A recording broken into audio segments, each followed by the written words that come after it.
Merci beaucoup. Donc, merci de votre invitation. C'est un plaisir de discuter avec vous de cette question. Pourquoi?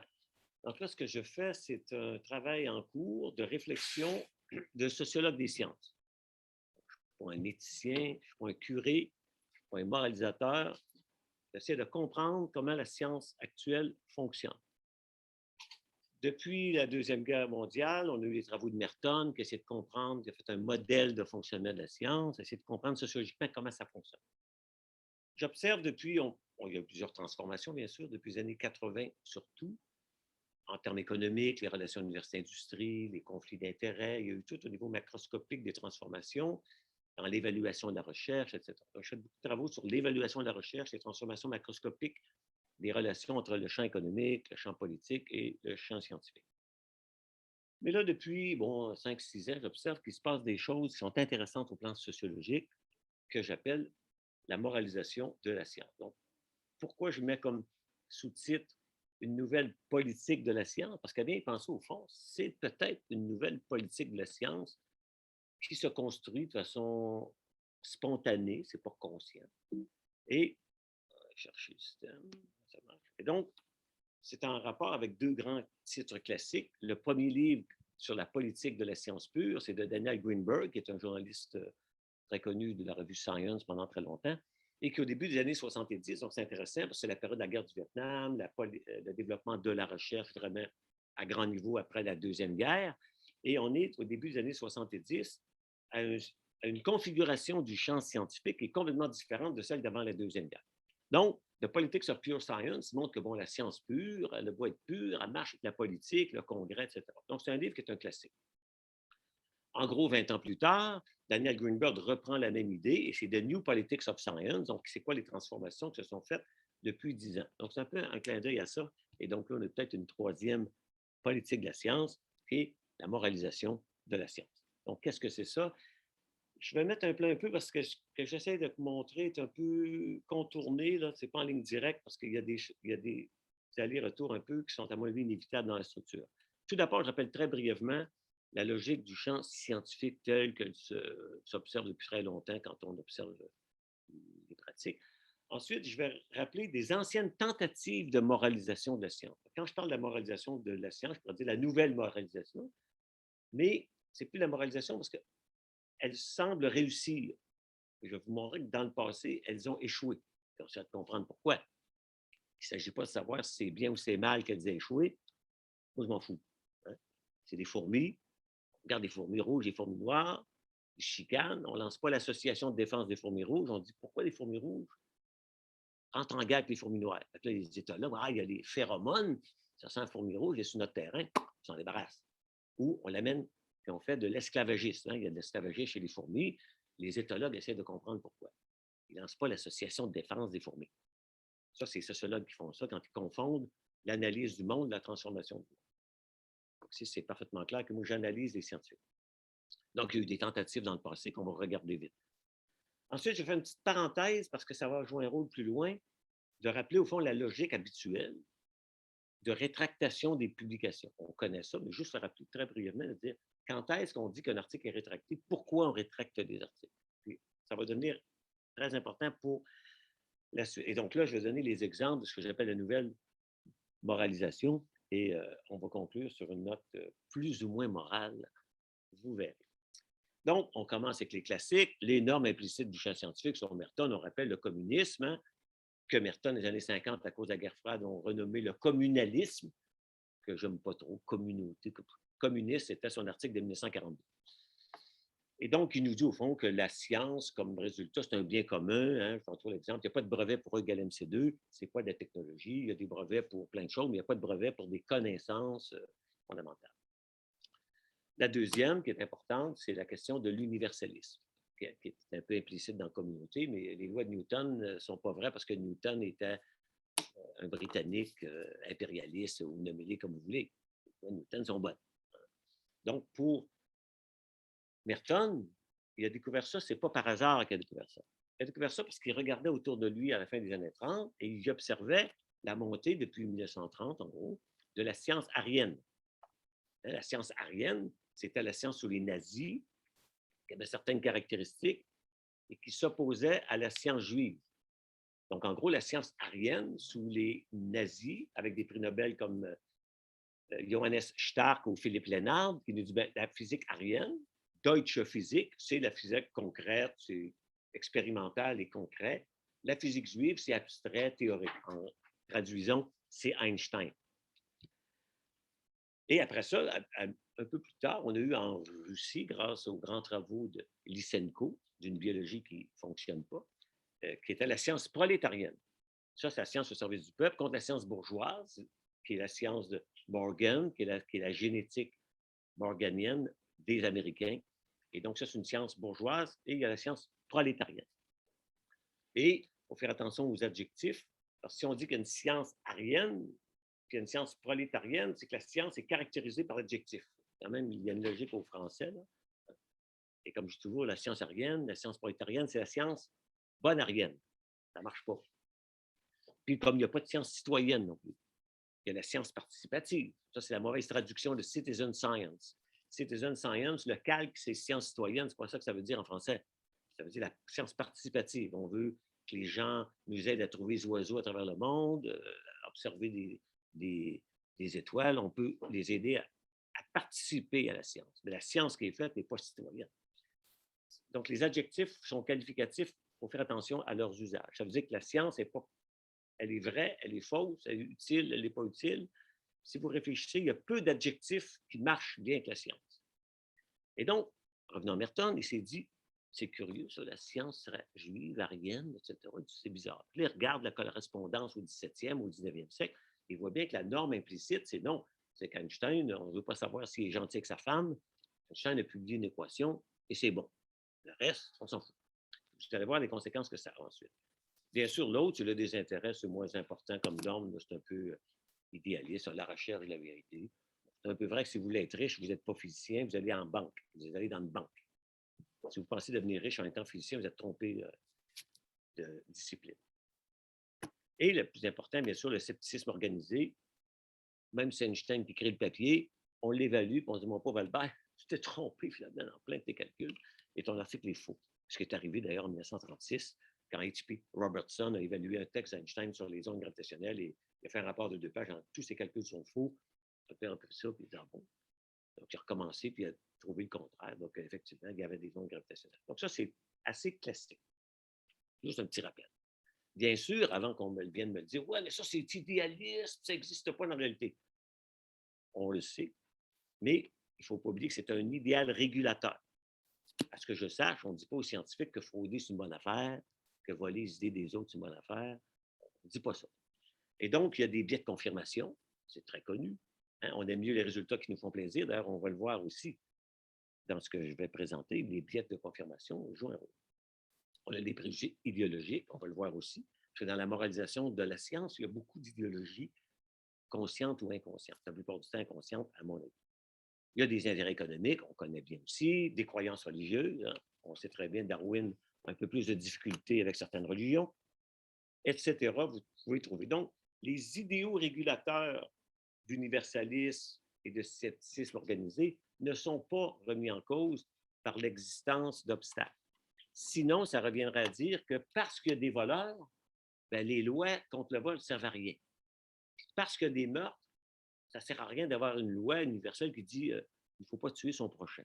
Sous prétexte il y a des meurtres, donc la loi n'a pas de sens. Mais non, la loi, c'est un idéal régulateur et il y a de la déviance. On va y venir d'ailleurs à la déviance.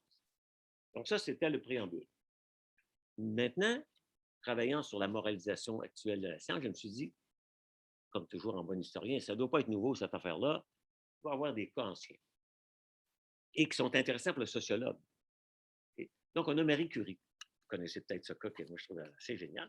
Donc, scandale dans la revue à Potin française sur sa relation extra-conjugale en 1911, pas 2011, 1911, avec Paul Langevin. Et si vous connaissez les lois du début du 20e siècle, Paul Langevin, il est marié. Et donc, c'est une relation adultère. Et à l'époque, la loi dit que si tu as une relation adultère, tu peux aller en prison. C'est pas une bonne idée à l'époque. Et donc, la femme de, excusez, j'ai écrit Pierre, c'est Paul Langevin. Donc, la femme de Paul Langevin apprend par les journaux cette relation-là et dit, Marie Curie, je vais vous poursuivre en cours pour adultère. Donc là, les journaux s'excitent. Là, on est au mois, bon, je vous les dates, là, octobre-novembre, exactement au moment où on lui annonce le prix Nobel de chimie pour sa découverte du polonium et du radium. Et donc, le président du comité lui écrit en disant, ma chère madame, vous ne devriez pas venir vous présenter à Stockholm, chercher votre prix, vous êtes pris dans un scandale de mœurs. On ne veut pas vous voir là. Et là, c'est intéressant parce qu'on a exactement là un conflit entre la société et ce qu'on pourrait appeler la République de la science. Et donc, que fait Marie Curie? Marie Curie, si vous connaissez un peu Marie Curie, elle a un certain caractère. Pour avoir fait tout ce qu'elle a fait, ce n'est pas quelqu'un qui se laisse dominer en disant oui, mon cher monsieur, je n'irai pas. Non, non. Elle lui écrit vers le 5 décembre qu'elle va être, bien sûr, à la cérémonie, parce que là, je cite sa lettre, le prix lui a été décerné pour sa découverte du polonium et du radium. Et donc, elle lui rappelle aussi qu'il n'y a pas de relation entre son travail scientifique et les faits de sa vie privée. Donc, là, elle énonce spontanément dans le champ ce que Merton résume dans cette idée d'universalisme. On ne veut pas savoir si tu es gentil, si tu es méchant, si tu vrai ou faux. Après, on a peut-être tort de faire ça. Ça, c'est autre chose. Je vous dis la logique du champ. Puis là, c'est ce qu'elle dit. Elle dit, mais de quoi cette affaire-là? Je règle mes problèmes avec les potineux, puis le reste, ça ne regarde pas. Et elle continue. Et là, c'est une phrase géniale. Je ne peux accepter le principe, toujours dans la même lettre, selon lequel l'appréciation de la valeur scientifique de mon travail pourrait être influencée par les diffamations et les calomnies concernant ma vie privée. Donc, à clôt le bec de l'affaire, puis les autres, OK, c'est correct, Mme Curie, vous pouvez venir chercher votre petite médaille. Un exemple. Donc, échec de la moralisation, on ne sait pas ces conneries. Deuxième école, très intéressant aussi, assez connu, hein? J'ai mis ensemble parce que ça fait bloc, c'est assez intéressant. Bon, c'est tout ce qu'à la Première Guerre mondiale, ben, les savants français, Pierre Langevin, le premier, travaillait pour pas Langevin, et les Allemands travaillaient pour les Allemands. Hein? Et donc, Fritz Haber, qui a écrit, qui a mis au point la première gaz chimique, utilisée d'ailleurs à Ypres en 1615, et le contingent premier, par hasard, c'était des Canadiens qui sont fait gazer solide. Et donc, c'est connu. Et 1919, soudain, puisqu'il y avait retard pendant la Première Guerre des prix Nobel, en 1919, on redonne les prix Nobel de 1918, 1919. Parce qu'on avait cessé en 1917, il y avait un peu trop de guerre, c'est un peu con de faire une séance de prix Nobel au mois de décembre. Et donc, on annonce prix Nobel de chimie pour la synthèse de l'ammoniac à Fritz Haber. Fait que là, vous imaginez que les nationalistes étaient assez fâchés. Et par exemple, le New York Times a fait un texte très drôle qui dit que dans sa sagesse, le comité Nobel aurait dû, tant qu'à y être, donner le prix Nobel de littérature à celui qui a écrit les communiqués du général Ludendorff. C'est une façon ironique de trouver un peu ahurissant que Fritz Haber, qui a créé la guerre chimique, ait le prix Nobel. Des scientifiques français et d'autres ont dit on ne va pas à cette cérémonie-là, c'est un scandale. Encore une fois, le président du comité Nobel dit les prix Nobel, en tant que science et littérature, contribuent au contraire à faire éclater ce nuage de la haine entre les peuples. Et donc, il dit au contraire, le prix Nobel est au-dessus des nations, bien que les nations sont heureuses de compter leur Nobel. Mais le prix Nobel se veut au-dessus des nations, se veut quelqu'un qui rapproche les nations. D'ailleurs, on le voit encore, par exemple, dans les années 60. Si vous pensez aux relations russes pendant la guerre froide, qu'est-ce qu'ils font? Ils font de la science en commun. Dans les années 70 et 80, ils s'en vont dans l'espace et ils serrent la main dans le Skylab. Puis aujourd'hui, ils tournent autour de la Terre, avec la station orbitale qui ne sert plus à rien. Donc, on envoie des millionnaires 2-3 jours là-dedans, puis des clowns qui s'en vont faire le singe. Et donc, Haber lui-même est un peu surpris et donc écrit une lettre de remerciement en disant qu'il est honoré de cet acte de grandeur de la part de l'Académie suédoise d'honorer 3 Allemands et que cela pouvait conduire à une compréhension internationale renouvelée. Donc, on voit encore l'universalisme en conflit avec la tentative de dire qu'il ne devrait pas avoir le Nobel, lui, il est méchant. Ça n'a pas marché. Les 3 autres, d'ailleurs, c'est Max Planck et, j'oublie le troisième. Voici un cas encore plus intéressant et plus récent, les années 90. Donc, Valérie Fabricant fait un scandale, du moins, le champ scientifique découvre un scandale en 1996, c'est paru dans Nature, Paper from Jail Professor Steers Debate Over Publication. Qu'est-ce que c'est cette affaire-là? C'est Valérie Fabricant est un professeur de génie mathématique, génie mécanique, génie du bâtiment, génie des structures, à l'Université Concordia à Montréal. Et il était exploité par ses professeurs. Fait que finalement, un coup, il pète une coche. Et il tue, en 92, 4 de ses collègues et il blesse au passage une secrétaire. Donc, la société fait quoi? Ben, la société le met en prison à vie. Pas compliqué. Mais comme lui, c'est un théoricien et pas un chimiste ou un physicien des particules élémentaires, en prison, il peut écrire des articles. Il n'y a rien que ça à faire. Et là, il voit des craques dans le béton. Elle dit, voilà, des craques dans le béton, comment ça se propage, les craques dans le béton? Il écrit un article. Donc, en 94, donc là, ça doit faire 2 ans qu'il est en prison, il a eu le temps de s'installer dans sa cellule. Il écrit un article qu'il soumet à l'International Journal of Solids and Structure, qui est publié finalement 2 ans après, parce que vous avez déjà parlé pairs. Corrige. Le recteur de l'Université Concordia découvre ça par je ne sais pas quel biais, peu importe. C'est un scandale. Il écrit à la revue, et il dit, qu'est-ce que c'est ça, mais vous êtes fous, quoi? Fabricant a tué des personnes, vous publiez un article de lui, ça n'a aucun maudit bon sens. Là, le rédacteur en chef, il était coincé, là, il dit, I am in a quandary. Là, il réalise, il dit, oh, voilà, qu'est-ce que je fais? C'est très gênant. Là, il vient de prendre conscience qu'il est obligé, typique d'une controverse, hein? L'intérêt d'étudier des controverses, c'est que ça rend visible des normes invisibles prises pour acquis. On publie un article, on ne demande pas si le gars est en prison, s'il a battu sa femme la veille, on le publie. Puis là, il dit, oh, voilà, on vient de dire que je ne devrais pas publier ça. Qu'est-ce que je fais? Il tourne autour. Puis il dit, OK, je ne publierai pas le prochain. Mais là, il est tout croche. Les autres disent, qu'est-ce que c'est ça? Fait que finalement, il dit, OK, il faut publier. Mais voici le débat. Et donc, on interviewe les experts en éthique. Et là, il y a un prof de droit de l'Université de Toronto qui dit, ben, si le contenu de l'article est bon, il doit être publié. Il est incohérent avec les buts d'une université de supprimer des connaissances. Donc, ça, c'est le point de vue du prof. On interviewe une célèbre éthicienne, Margaret Somerville, qui a fait un livre qui est traduit, qui est connu, le Canari éthique, et qui est un experte, qui est directrice à cette époque-là du Centre de recherche en éthique et droit et médecine de l'Université McGill, qui est à 3 coins de rue de Concordia. Il est très important qu'on ne commence pas à tenir compte de caractéristiques qui n'ont aucun rapport dans le jugement de ce qui doit être publié scientifiquement. Je traduis assez vite. La vraie question, c'est est-ce que le critère est relevant sur la question de l'intégrité? Est-ce qu'il y a un rapport avec l'intégrité du résultat? Est-ce qu'il a fraudé? Est-ce qu'il a manipulé les données?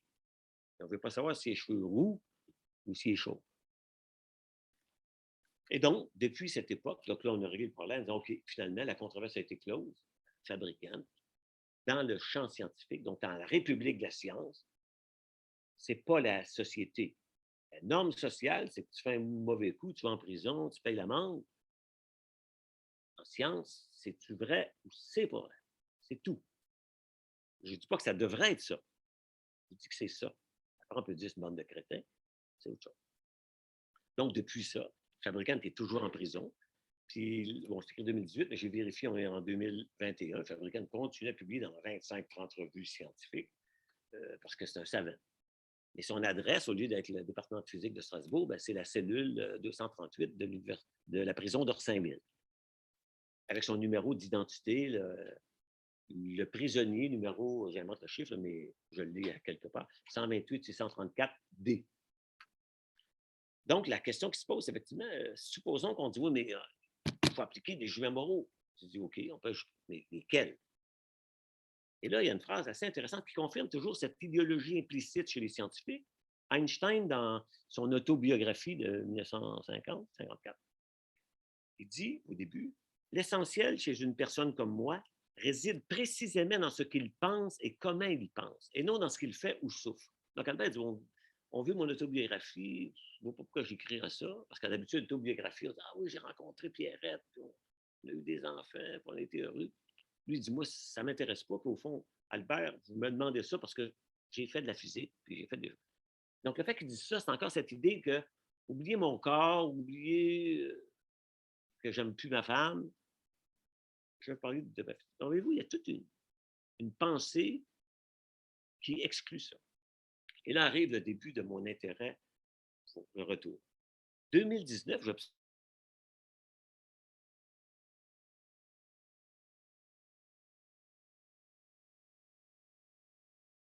de l'évaluation par les pairs toute personne qui est accusée de harcèlement sexuel. Pas toute personne qui est coupable de harcèlement sexuel, personne qui est accusée de ça. Et là, le raisonnement,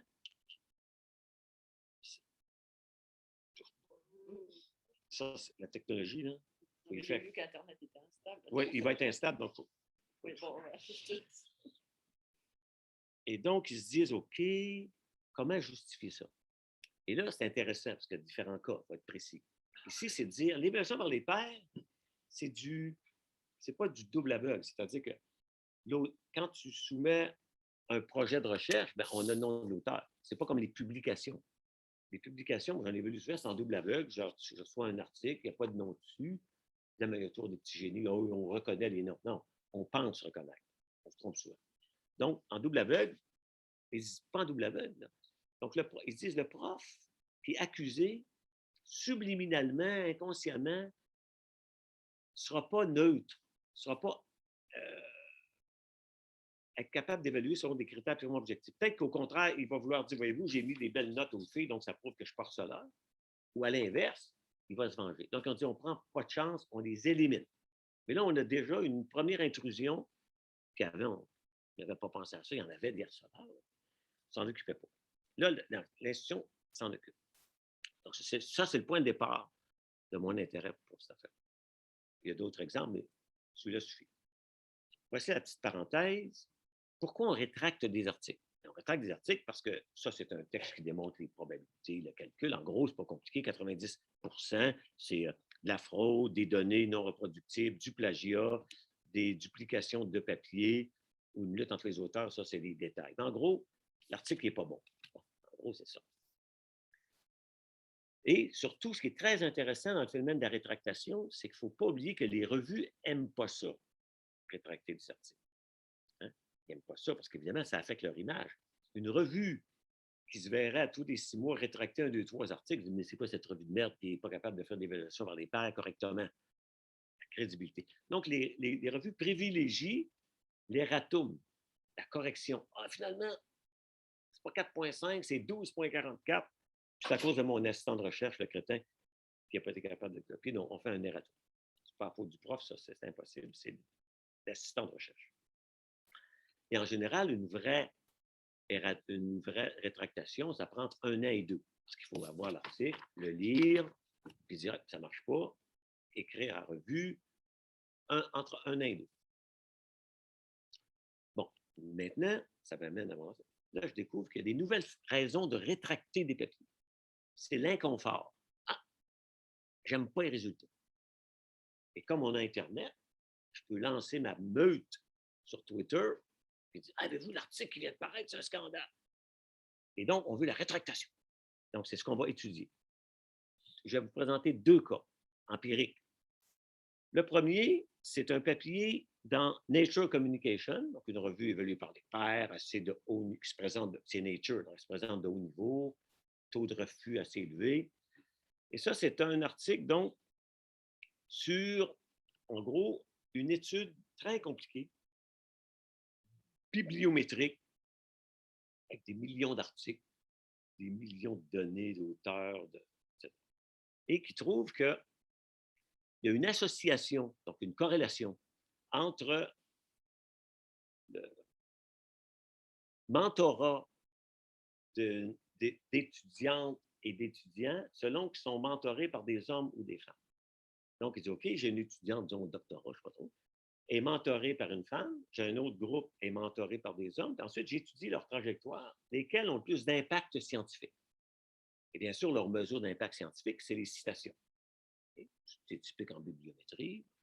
Il conclut, après cette grosse étude, que être une femme mentorée par une femme a moins d'impact scientifique qu'une femme mentorée par un homme.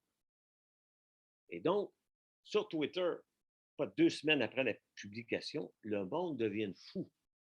Qu'est-ce que c'est ça? C'est un scandale. C'est pas une bonne idée parce que ça n'encourage pas les femmes à être mentorées par des femmes. C'est pas correct. Ça n'a pas de maudit bon sens. Là, le monde s'excite. Et là, 1 mois plus tard, pas 1 an plus tard, pas 1 an et demi plus tard, 1 mois plus tard, rétractation là. Ah, ça, c'est intéressant. Et donc, regardons l'argument de la rétractation. Parce que quand vous avez une rétractation, il y a un petit texte qui est le suivant qui dit bon, je rétracte l'article parce que mon étudiant a inventé des données. On a vu ça d'une prix Nobel de chimie de McGill il y a quelques années, qui avait fait un article dans Nature, qui avait été obligé de rétracter parce que ses assistants dans son labo, parce qu'elle était occupée à autre chose, un prix Nobel de chimie, et c'est là qu'ils ont inventé complètement des données. Donc là, c'est aperçu de ça. Donc, je rétracte l'article, je viens voir dans les notes de laboratoire, c'est n'importe quoi. Donc, il faut lire la rétractation. Voici la justification. Les auteurs rétractent cet article en réponse aux critiques qui ont remis en cause les hypothèses derrière cet article et comment identifier le mentorat et la mesure du mentorat, de la qualité du mentorat, et qui ont remis en cause, qui ont questionné les conclusions et les interprétations, des challenging the interpretation. OK. Ces critiques ont été faites par des lecteurs puis des contre-évaluateurs, donc je vous épargne le détail. Ce qui est intéressant ici, c'est de dire on a remis en cause nos interprétations. Je dis, OK, dans la mécanique habituelle, ça se fait par une réponse à la revue. J'en ai fait plein.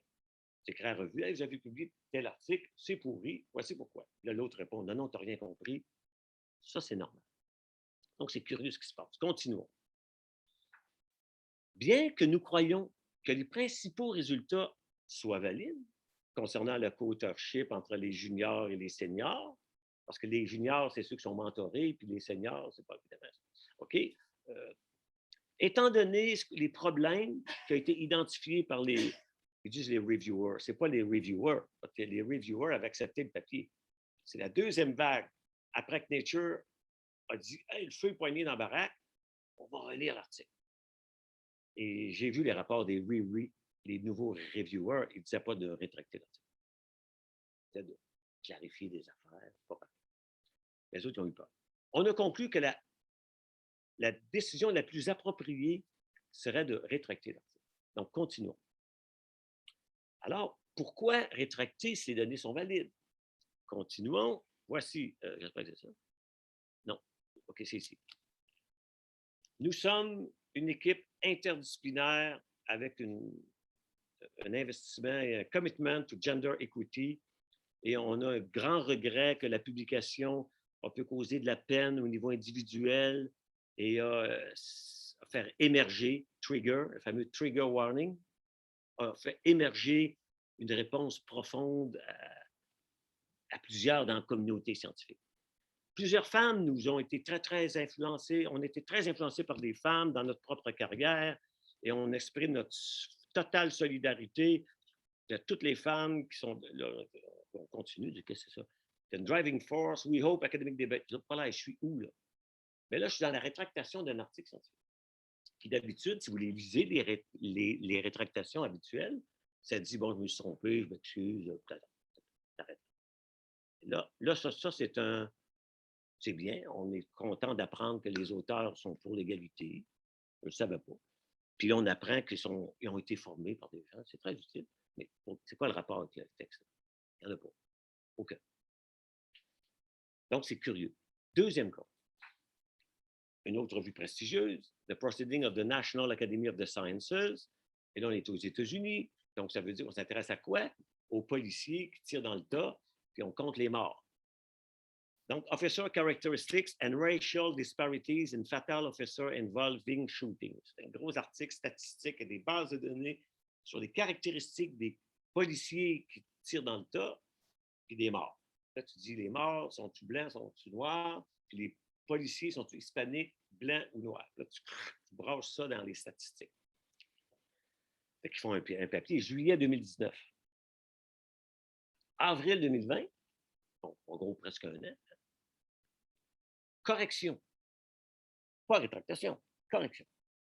Là, ils nous disent, en gros, je les cite normalement, notre article a estimé le rôle et caractéristiques des officiers pour prédire la race de qui va être tué. Tu dis, si le gars qui tire est blanc, il tire sur quoi? Du noir, de l'hispano. Si le flic est hispano, il tire sur quoi? Oh, puis il y a une critique qui nous a fait observer qu'on avait fait une phrase erronée qui s'interprétait comme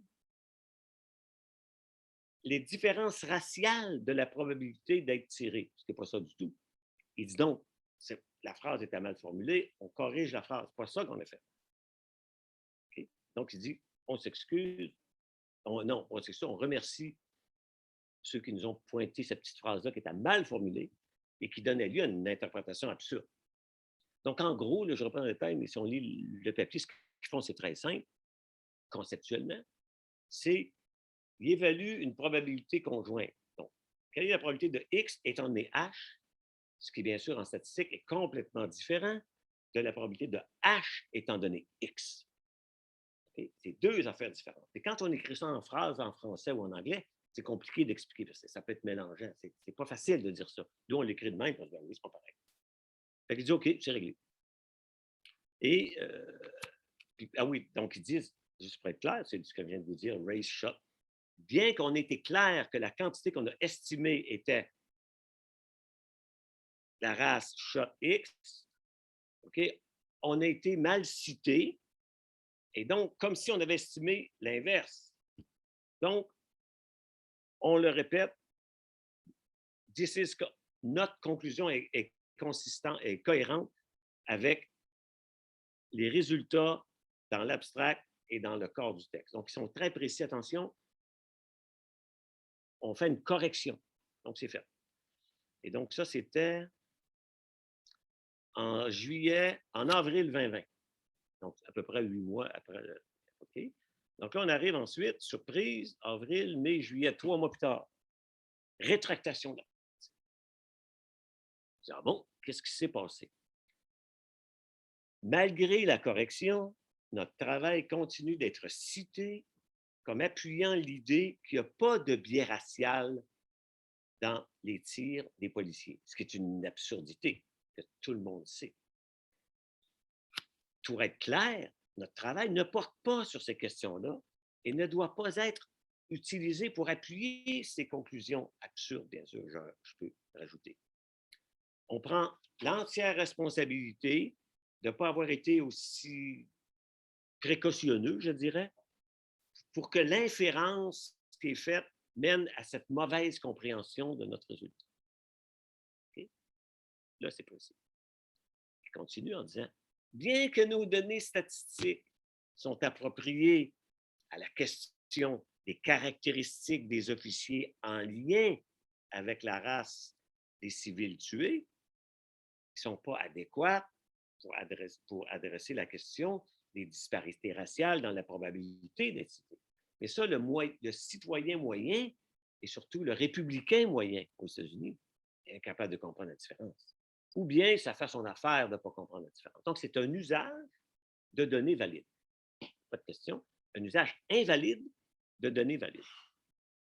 Fait qu'ils disent, OK, étant donné tout cette chiard-là, pour le dire en bon québécois, et les usages continuent malgré ce qu'on dit, on est écœuré, on tire la plate. Ça, c'est la traduction précise de ce qui est écrit.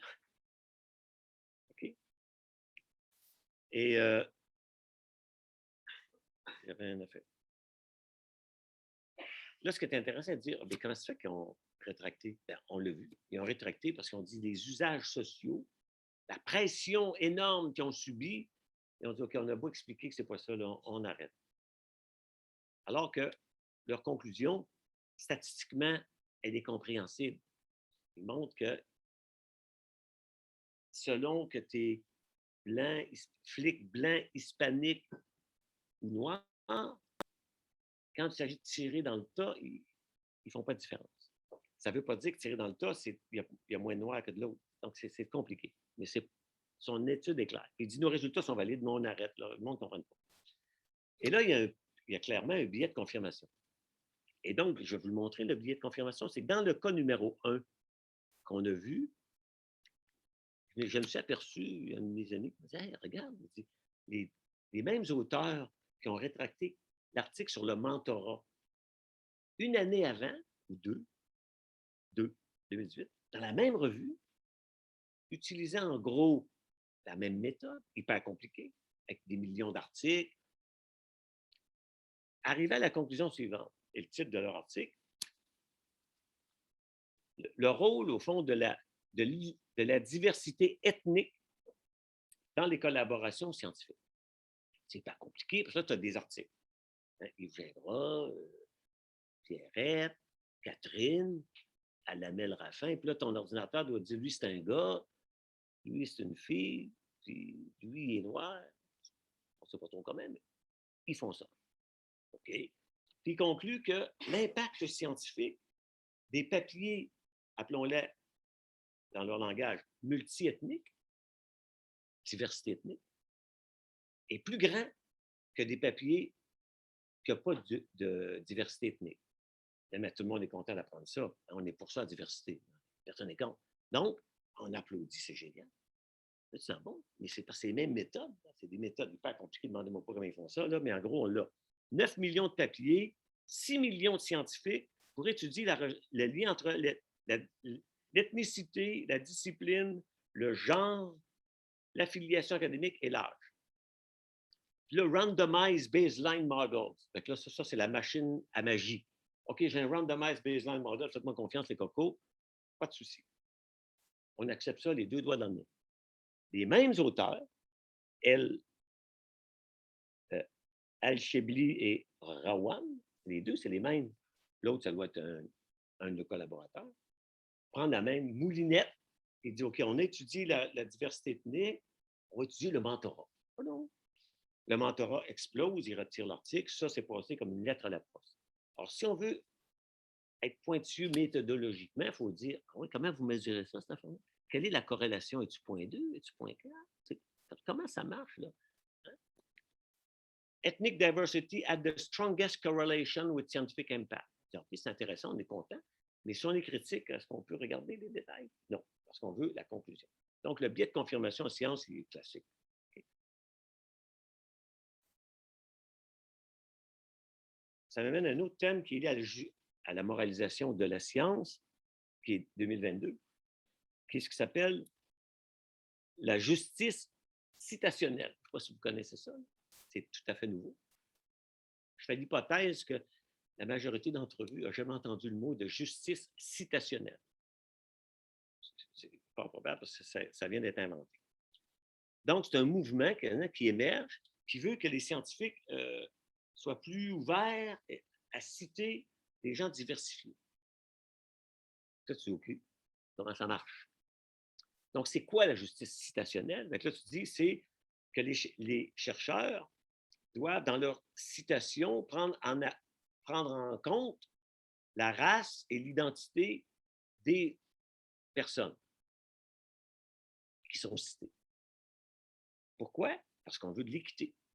Tout le monde entend parler de l'équité, c'est le mantra EDI, équité, diversité, inclusion. Ça, c'est le mantra. Dans tous les universités en Amérique du Nord, c'est EDI, universel.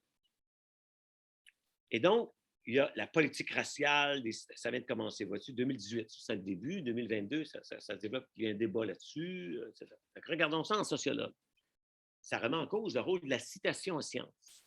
Et là, en 2017, on commence à dire, oui, ce qu'on appelle les citations neutres, genre voix aussi, là, t'en mets 15 pour avoir la paix, parce que les évaluateurs vont dire, oui, c'est bon l'article, mais il ne cite pas, par exemple, Yves Gingras. Il ne sait pas que c'est moi qui l'évalue, mais il faut qu'il le cite.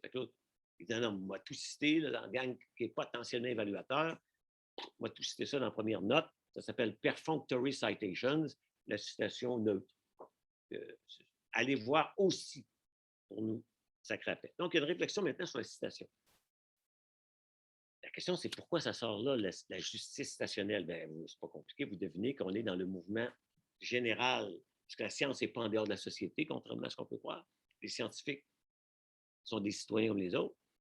Et donc, le mouvement de justice sociale, Social Justice Movement, les JEDI, et qui est incarné dans le EDI, etc. Donc, ça percole dans le champ scientifique. Et donc, on veut rendre l'évaluation bibliométrique plus juste et plus équitable. On ne veut pas scraper l'évaluation bibliométrique. On veut juste la rendre plus juste. Et donc, la chose implicite de tout ça, qui est fascinant, c'est que tous ces justiciers de la citation acceptent complètement, sans s'en apercevoir, à mon avis, l'évaluation bibliométrique au lieu de la remplacer par des évaluations qualitatives, des dossiers. Et donc, ils veulent changer les pratiques de citation et non pas les modes d'évaluation. C'est ça qu'explique le mouvement de justice citationnelle. Donc, la question se pose, en sociologue, OK, on veut de la justice citationnelle, comment on fait? Comment on fait? Bien, on dit, bon, la méthode, évidemment, la meilleure, c'est le choix aléatoire des citations. Vous savez que si vous avez une urne qui représente l'ensemble des auteurs d'articles qui ont des caractéristiques X, Y, Z, si vous les choisissez de façon aléatoire dans votre article, bien, la proportion dans votre article va être la proportion dans l'urne de X, Y, Z. C'est une évidence, c'est de la statistique. Bien sûr, on se dit, bien là, c'est un peu absurde de citer au hasard. Je ne vous dis pas que ce n'est pas absurde. Je vous dis, si vous voulez de la justice stationnelle absolue, ben, c'est très simple. Vous prenez ça aléatoire. Puis là, vous dire, non, je ne peux pas faire ça aléatoire. Donc là, je dis, OK, mais à ce moment, comment on trouve le genre et la race? Ça, c'est un terme américain, la race. Ça me dire à utiliser ça. Moi, en français, je ne suis pas habitué à parler de race, mais on va en parler. Mais là, on dit, ben, c'est simple, on utilise les noms des auteurs. OK. Dominique.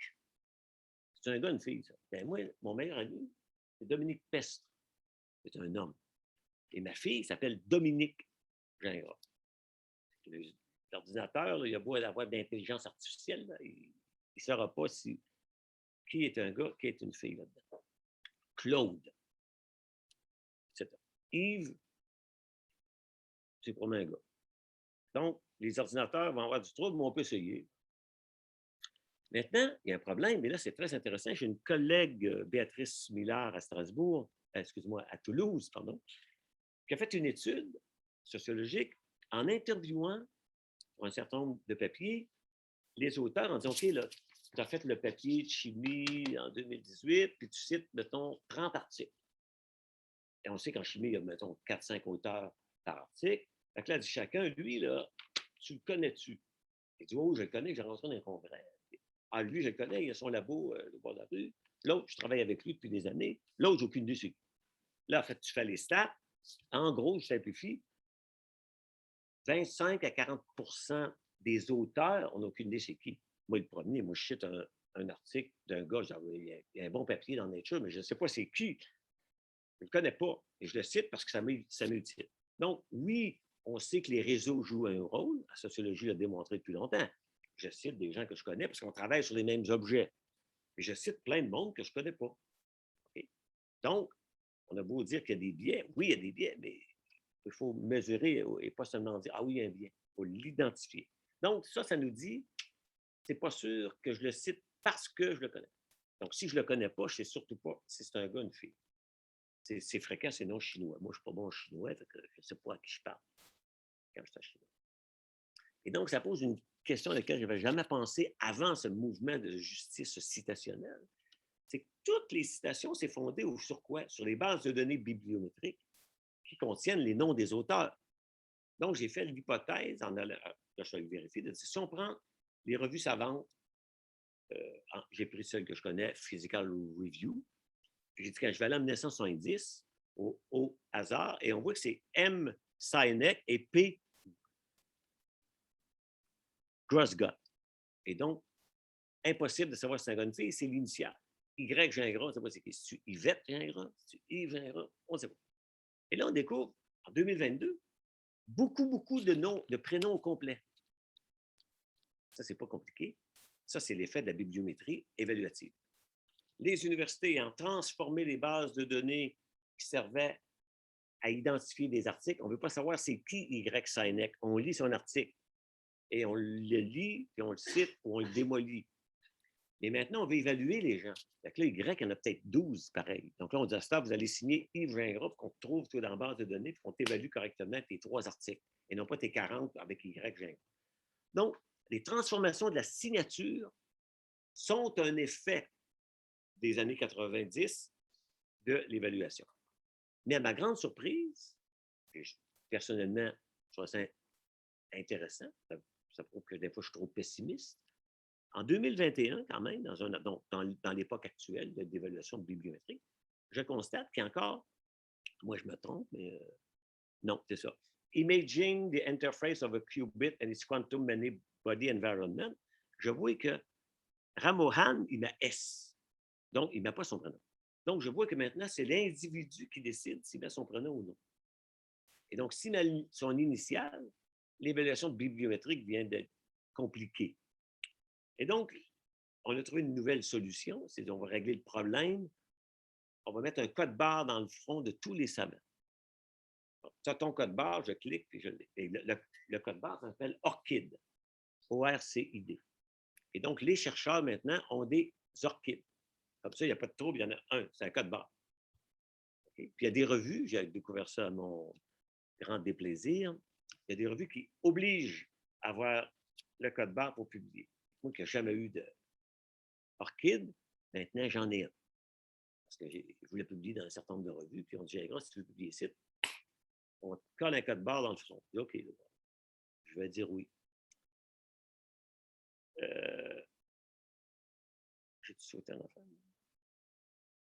Non, je n'ai pas sauté. Oui, c'est bon. Donc, voyez-vous, là, j'ai donné quelques exemples que la signature, c'est elle qui nous permet de dire si c'est un gars ou une fille. Maintenant, vous allez me dire, mais comment je fais pour savoir ce que les Américains appellent la race? Ça, ils ne nous le disent pas, mais je vous laisse deviner.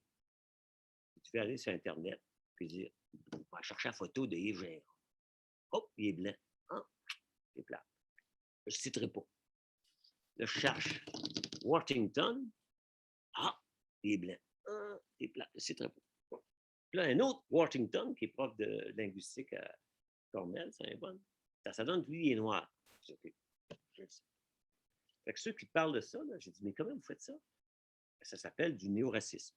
Il n'y a pas de mot dans le dictionnaire autre que néoracisme. Donc, la question qui se pose de nos jours, qui est posée par le débat aussi sur la citation et tout ça, c'est une question. Est-ce que des résultats valides doivent être rétractés s'ils héritent un groupe particulier de la société?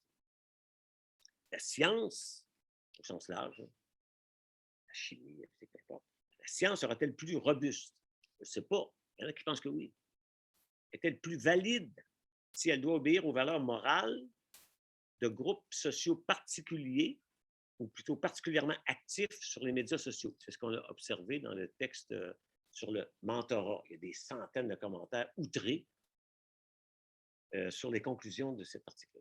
Alors que je vous dis tout de suite que sur le plan sociologique, une sociologie assez élémentaire de la science, les résultats qu'elles ont obtenus sont parfaitement prévisibles.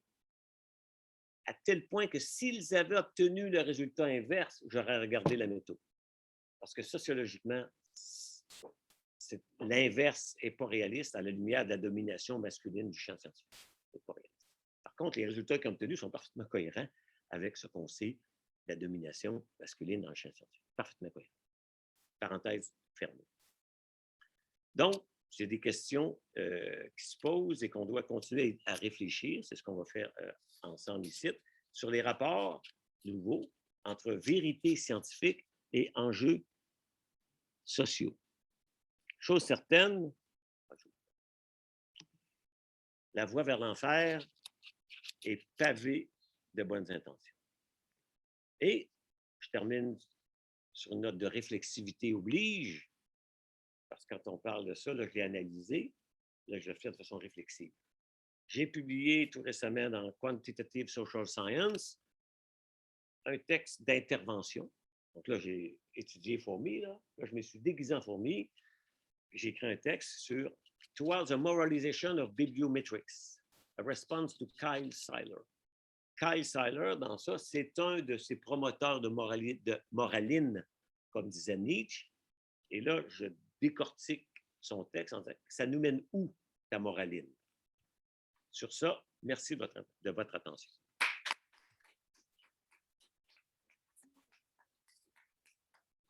Oh, parfait, hein? C'est quoi? On time. Donc, la session des questions est ouverte. Alors, je ne sais pas, je ne vois pas, Anna, comment je dois Donc, faire? Catherine, nous avons 2 questions ici. Je ne sais pas si vous avez des questions, mais on a 2 ici. Je vais enlever le... Ah, voilà. OK. Donc, j'ai Oh, enlevé la belle bibliothèque. le PowerPoint. Il y avait Ahmed d'abord et ensuite Cyril. Donc, je ne sais pas si vous avez quelqu'un de votre côté. Non, je me suis trompé, je voulais applaudir. Donc, je donne la parole à Ahmed tout de suite et vous vous débrouillez pour la salle. Oui, on se débrouille pour la salle. Super. De réfléchir à des questions. Oui, merci beaucoup pour cette belle conférence. Moi, je fais des mathématiques et ça m'ouvre vraiment la fenêtre devant les pratiques des autres chercheurs. Je ne parle pas, par exemple, de longueur d'article parce que la pratique dans chaque discipline est différente. Ma question, peut-être, elle ne sera pas exactement dans la problématique, mais j'aimerais bien savoir s'il y a la pratique de la publication des sous pseudonymes. Est-ce que vous avez étudié ça? Et comment vous détectez? Et dans ce cas-là, comment vous traitez donc ces cas-là? Merci. OK, ouais, je vous remercie de votre question. Donc, c'est un cas très, très intéressant. Il faut distinguer 2 choses. Il y a d'abord la signature, disons, collective en physique des particules, par exemple, le groupe Atlas. Là, tu s'en vas sur le site web, il y a 2500 noms, mais donc, ça revient à une forme d'anonymisation, me semble. Okay? Mais il y a l'autre qui est sous pseudonyme. Et ça, c'est pas permis. D'ailleurs, il y a eu une controverse il y a quelques années qui continue avec Nous. Je pense que c'est Nous qui s'appelle, qui est un nom inventé qu'on rajoute à la fin de nos authorships parce que ça va donner des indices H à Nous qui vont être absolument extraordinaires alors que Nous n'existe pas. Et là, il y a des revues qui trouvent que ce n'est pas éthique. Hein? Puis là, ça nous ramène le contrôle de l'éthique. Qu'est-ce qui est éthique? Ben, ça vous intéresse, je vous en parlerai. Ça m'intéresse, cet usage stratégique de l'éthique. Et donc, à ce que je sache, il y en a à peu près pas. Et il y a des revues qui ont été interviewées sur le phénomène Nous et qui ne considèrent pas ça éthique. Okay?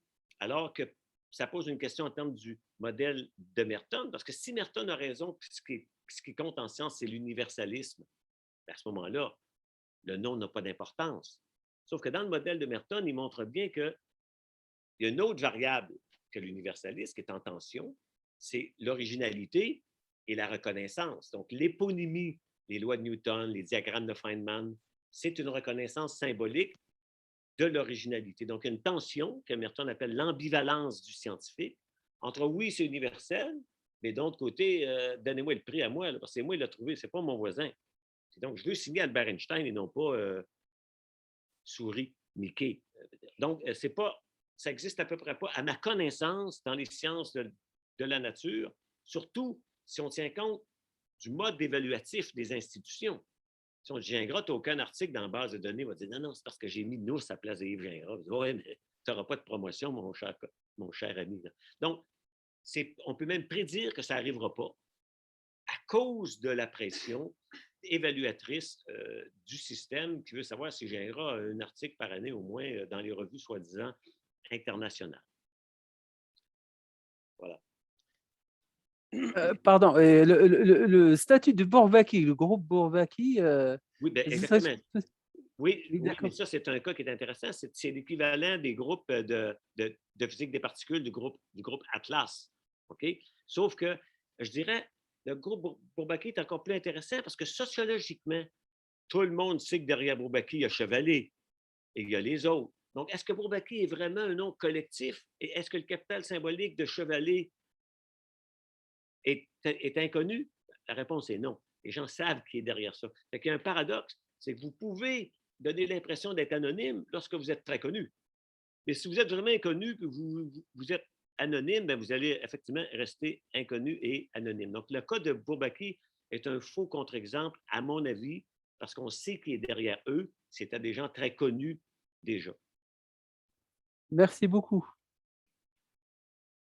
Question dans la salle. Oui. Oui. Parlez fort, parce que c'est une discussion à distance. Vas-y. Vous pouvez vous approcher si vous voulez.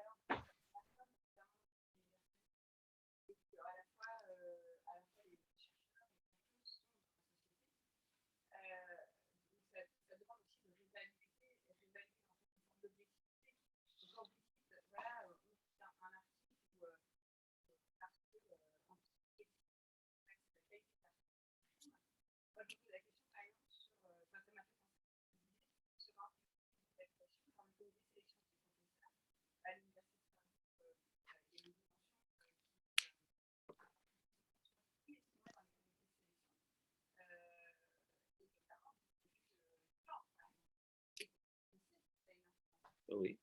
OK.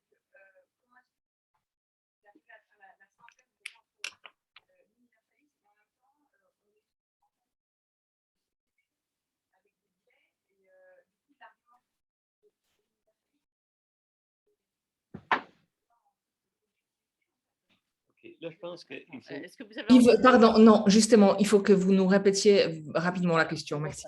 Donc la question, si s'il y a une question sur l'universalisme et le fait que les scientifiques sont en société, et l'exemple pris, justement, c'est celui des recrutements des professeurs, par exemple, ou à l'Université de Strasbourg et dans d'autres. On demande explicitement dans les jurys, si possible, d'atteindre la parité, c'est-à-dire autant de femmes que d'hommes. Et donc là, on voit bien qu'on choisit certaines collègues parce qu'elles sont femmes et pas forcément pour des questions. Voilà. Enfin, la question, non, vous ne l'avez pas dit, mais la question se pose en tout cas. Enfin, je dis ça parce que beaucoup d'entre nous là ont été sur Teut. On a régulièrement des débats sur cette question de combien de femmes dans les jurys. Donc, j'ai bien compris, mais là, il y a une confusion qu'il faut qu'on rappelle, parce que c'est typique de ce genre de discours. C'est quand on parle d'universalisme chez Merton, on parle de la validité de la connaissance. Quand on embauche dans une université, on a plein de variables. On veut une diversité de points de vue.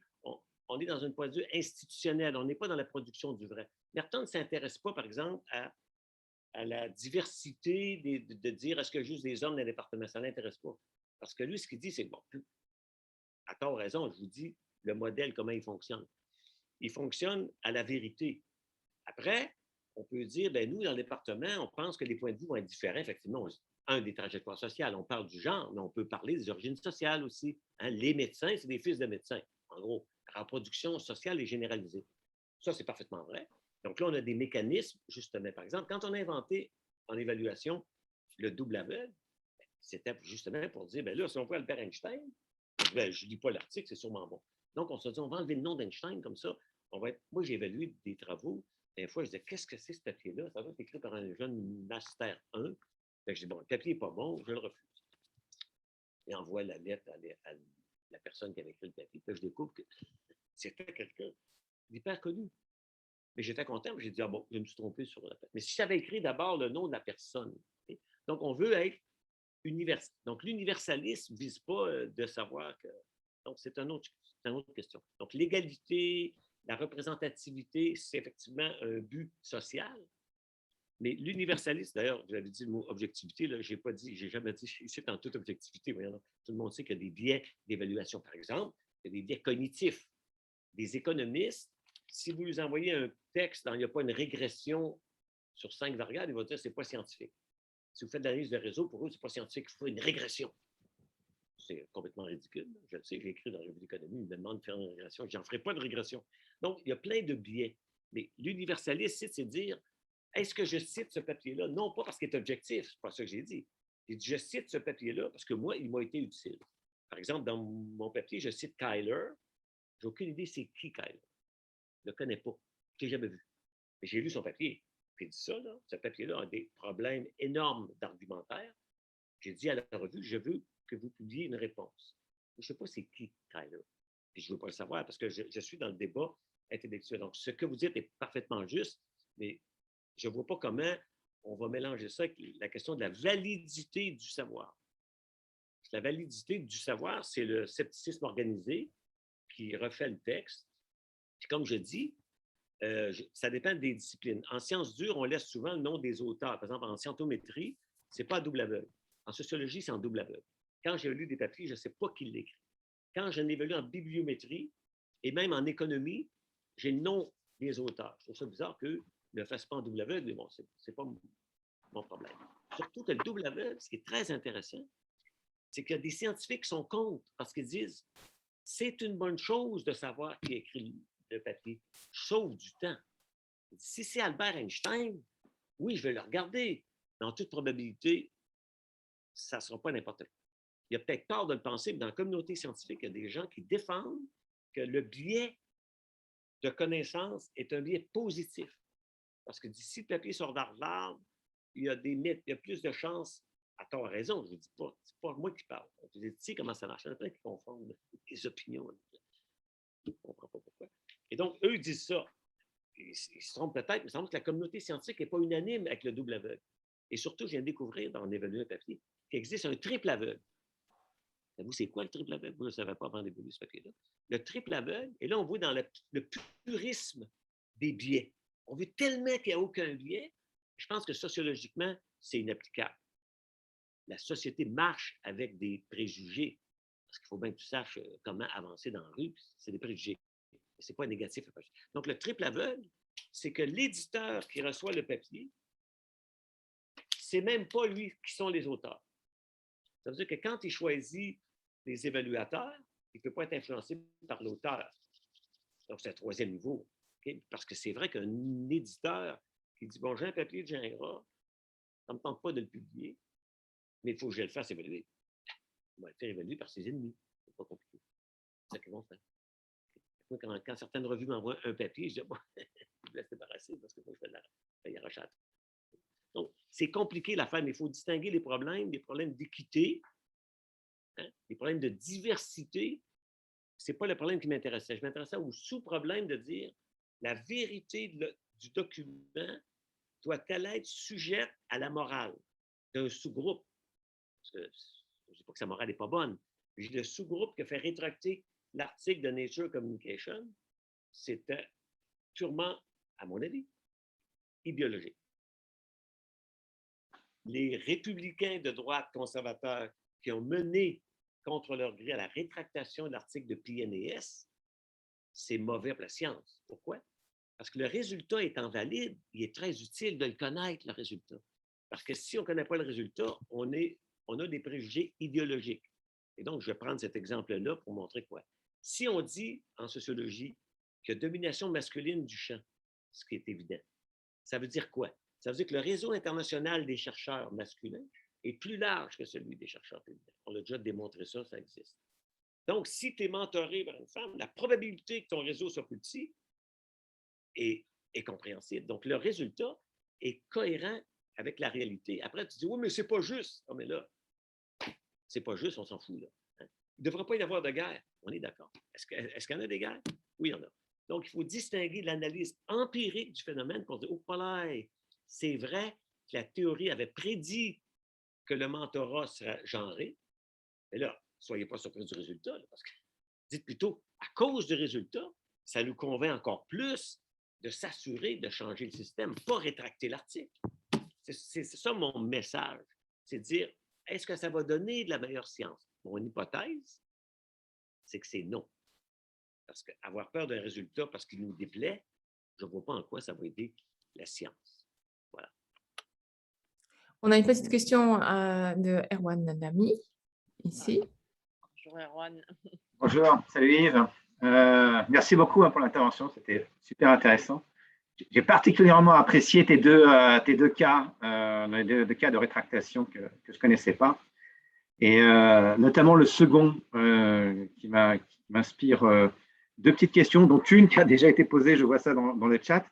Là, le deuxième cas, c'est vraiment l'idée que le chercheur, les auteurs, prenant conscience de leurs responsabilités, ben, voilà, se disent, on va faire prévaloir l'intérêt de la société à l'intérêt épistémique. Maintenant, on peut se dire que voilà, c'est une rétractation, ça arrive rarement. Ma première question, c'est est-ce qu'il y a des études sur, c'est ce que disait Laurent là dans le chat, est-ce qu'il y a des études sur une forme d'autocensure qui pourrait être plus généralisée que ces cas exceptionnels de rétractation? Voilà. Ça, c'est intéressant parce qu'effectivement, les rétractations, pour l'instant, sont peu nombreuses. Ouais. Donc, tous les cas sont intéressants pour réfléchir. Hein, on n'est pas en train de dire que le monde est en train de s'effondrer, là. Et nous, notre travail, c'est de réfléchir aux transformations du monde à ses débuts. On verra après. Et donc, on sait, mais pour d'autres raisons complètement différentes, qu'il y a de l'autocensure chez les scientifiques. Par exemple, j'ai un étudiant qui a fait une thèse sur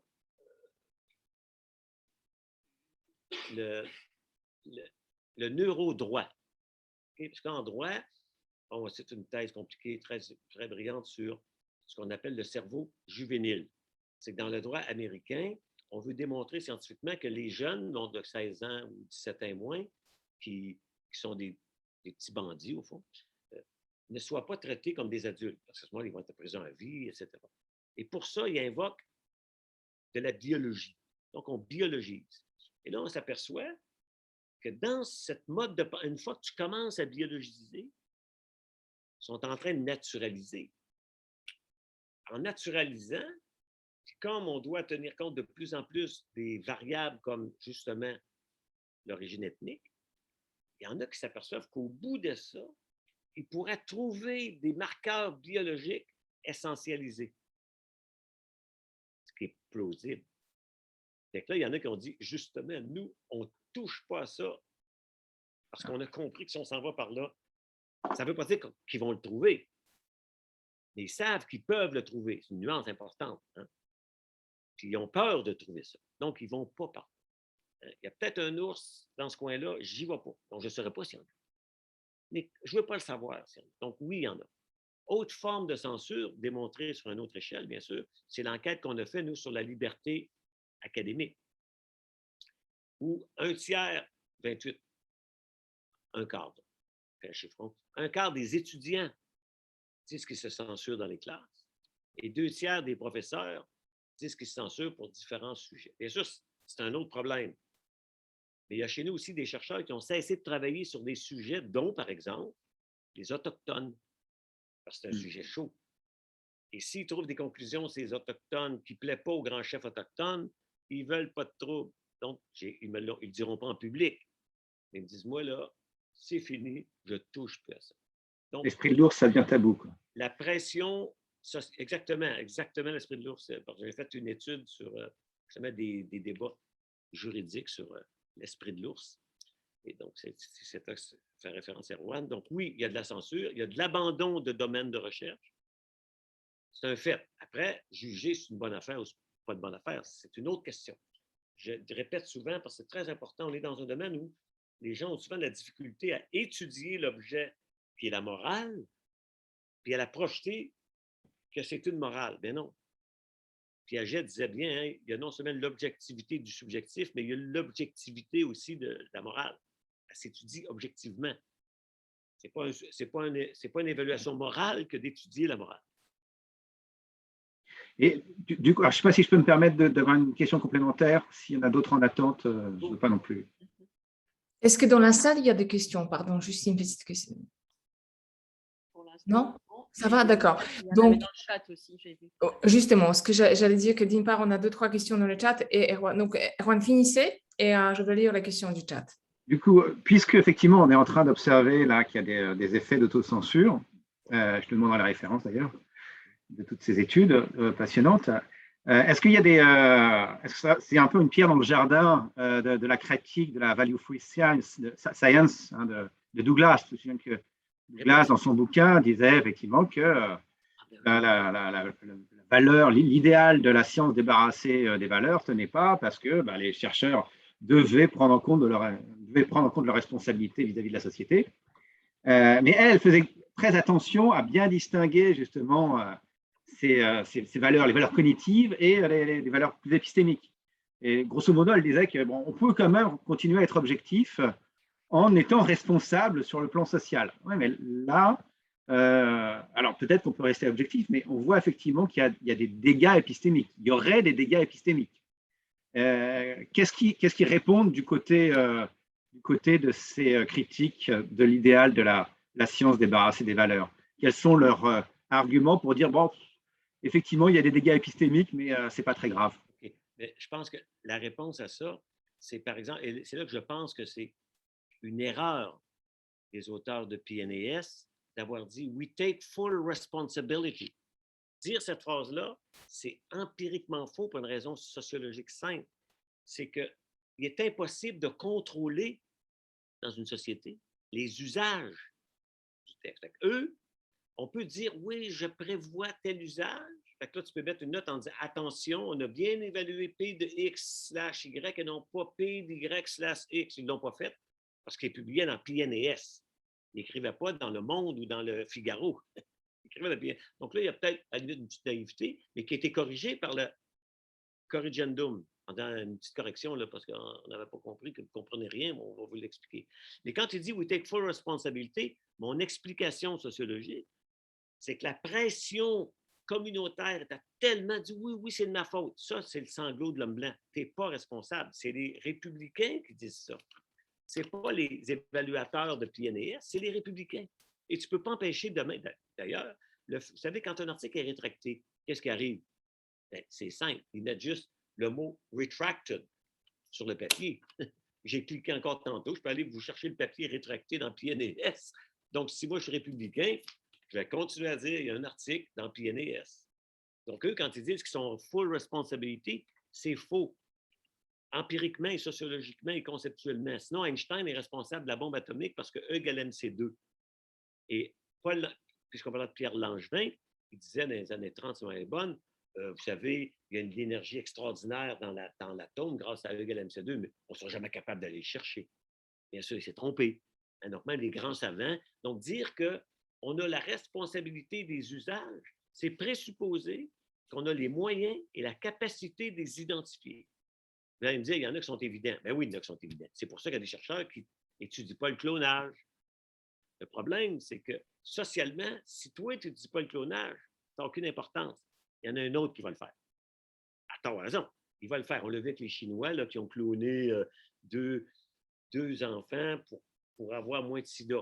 C'est des crétins finis, et là, ils sont en prison. D'ailleurs, au moins, ça, c'est la bonne chose, ils sont en prison. Donc, dire qu'on est responsable, c'est irresponsable de dire ça. C'est faux. Ouais. C'est même pas une différence d'opinion. Si on peut démontrer qu'ils se trompent. Parce qu'on n'a pas de contrôle des usages de quoi que ce soit.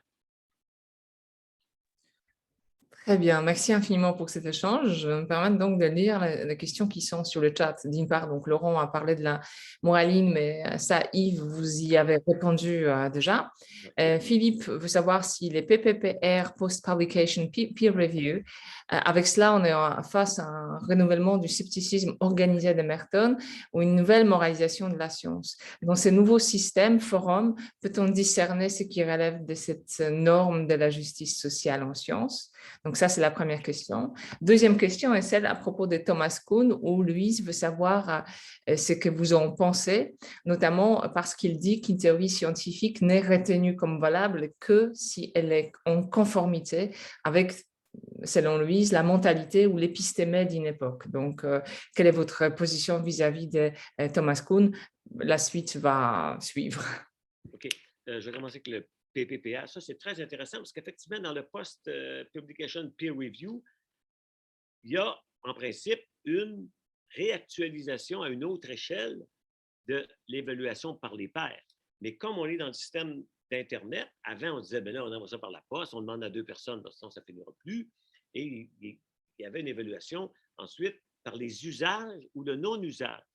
Maintenant, ceux qui ont du temps à perdre, parce qu'on a dit, ça prend du monde qui ont beaucoup de temps à perdre, ils s'en vont commenter indéfiniment des articles qui sont déjà parus au lieu d'eux-mêmes écrire des nouveaux articles. Donc, ce n'est pas un mal. Mais je pense qu'on peut, de façon syntaxique, simplement par la lecture du texte, distinguer la critique scientifique de la critique morale. Ce n'est pas compliqué, à mon avis, sur le plan stylistique. C'est deux choses à peu près différentes.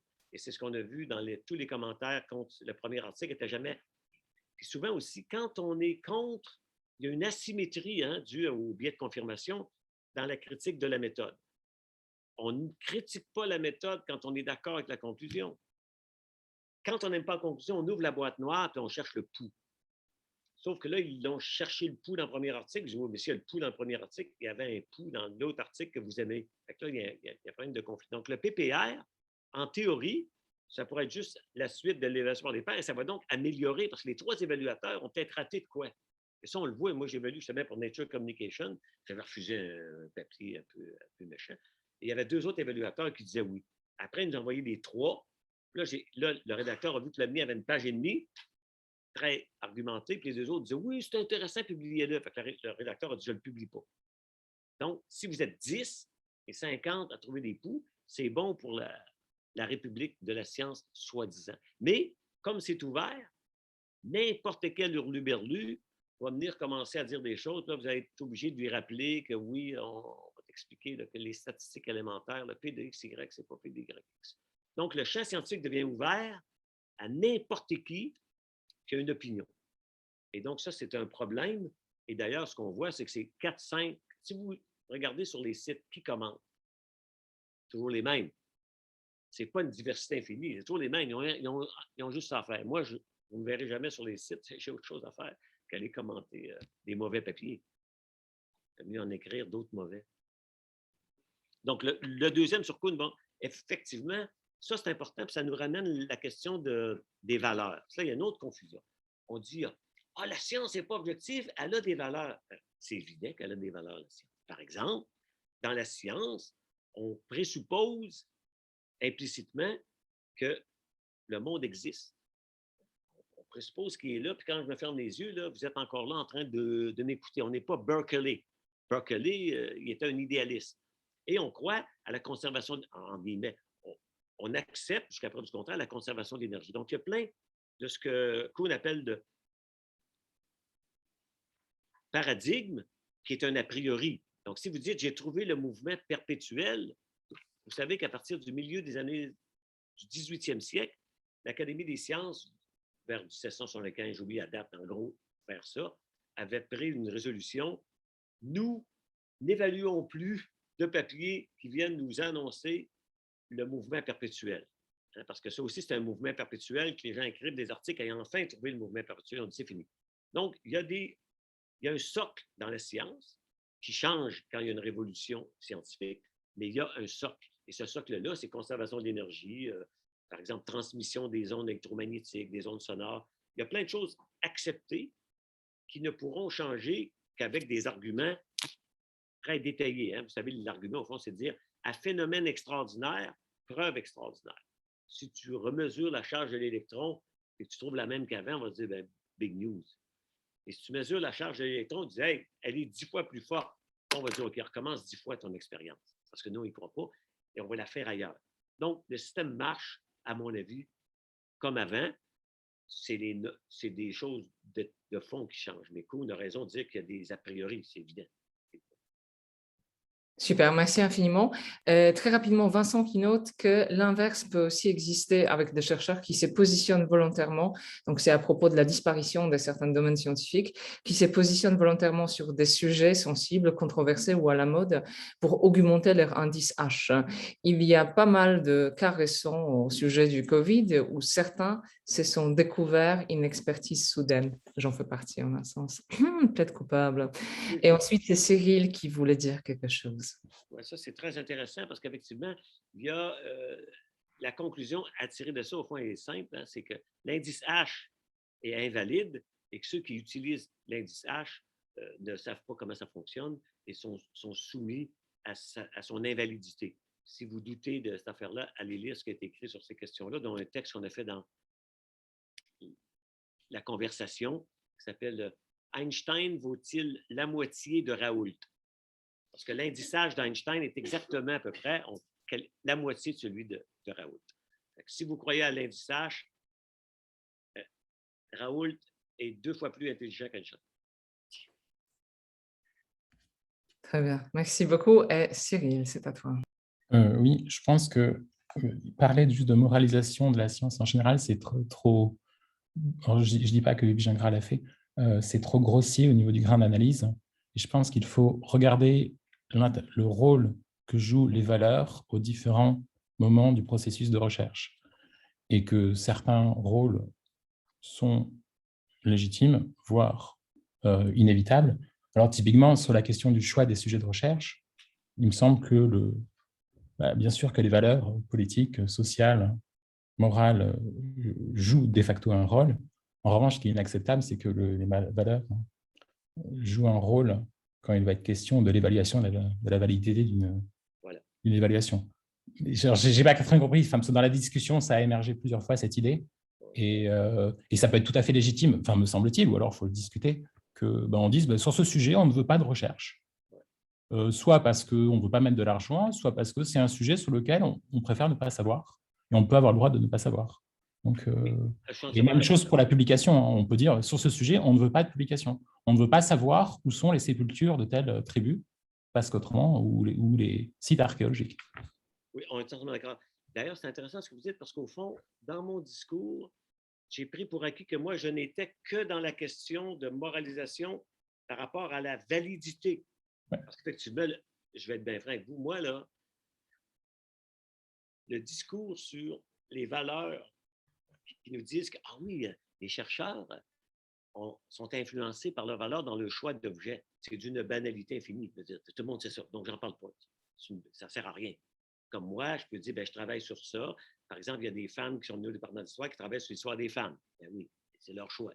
Il y en a qui travaillent sur d'autres objets. Donc, le choix d'objets, c'est banal. Donc, effectivement, c'est peut-être bon que je le rappelle, parce que si vous dites ça, ça veut dire que peut-être qu'ils ont mal compris, mais je ne parle pas de moralisation de la science dans l'abstrait.